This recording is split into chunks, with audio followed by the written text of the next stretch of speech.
Hi, my name's Tor Anderson. I'm from Kansas City. Traveled to Fairmont yesterday to test an AM stereo radio that I repaired recently.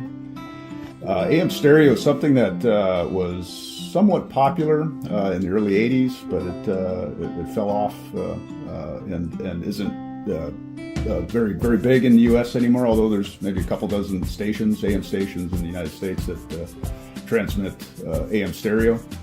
There aren't any in the Kansas City area, so when I repaired this radio, I was able to confirm its operation on AM mono and FM stereo, but I had no way to test AM stereo without traveling to somewhere where I could pick up an AM stereo broadcast, and Fairmont was the closest place I could find to do that. So came here yesterday, was able to test this thoroughly, found that the radio worked.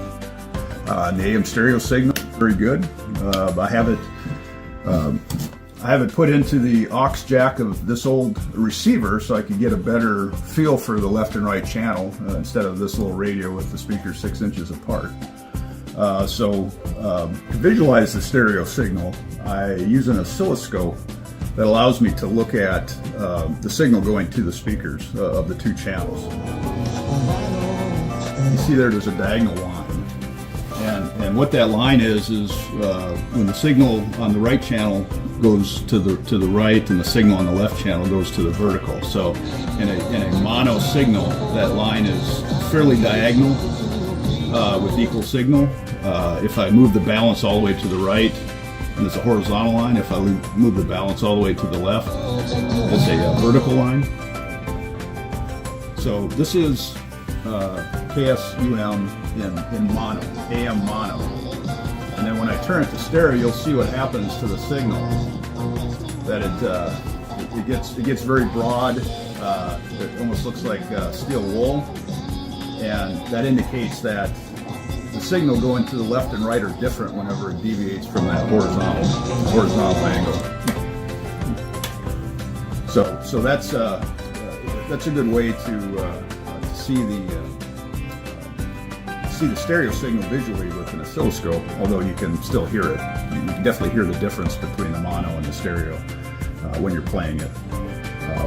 I was doing some comparisons to KSUM's FM stereo and the AM stereo signal, and I'd say they're pretty comparable. I would have to have them come through a receiver together to do an apples and apples comparison, but it certainly demonstrates the stereophonic effect of AM stereo and the ability of a little radio like this to be able to receive it and turn it into stereo.